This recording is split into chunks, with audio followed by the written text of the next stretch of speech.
कैसन कटलो सुहाग वाली रतिया के छोड़ी हमरा से बतावे सच बतिया के। अरे पहिले राते पियावा के साथे जियावा धक धक करे, पियावा मिलल पतरे राते पलनिया चर चर करे। अरे पहिले राते सैया के साथे जियावा धक धक करे, पियावा मिलल पतरे राते पलनिया चर चर करे।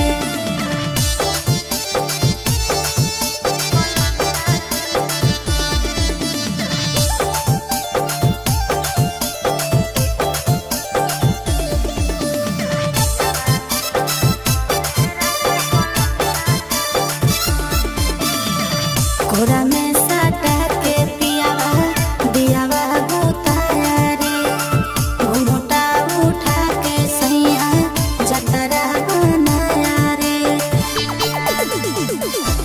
मुँह देखाई में छौड़ी कुछ मिला लौके ना, तोर जवानी के पानी में फूल खिला लौके ना। अरे कबो ऊपर कबो नीचे चिजवा मोर धरे, पियावा मिलल पतरे राते पलनिया चर चर करे। अरे पहिले राते पियावा के साथे जियावा धक धक करे, पियावा मिलल पतरे राते पलनिया चर चर करे।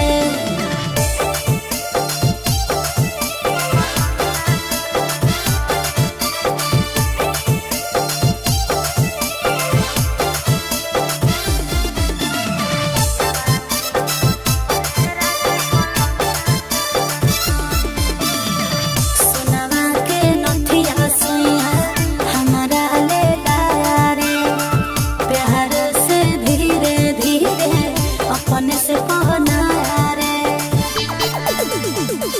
कि नंदन आसी सखी सतोरा कहिला कहके ना, छदन उठावा जुठाई के हिस्सा देला कहके ना। अरे कोच से जे टच कैला कहू जियावा मन हो रे, पियावा मिलल पतरे राते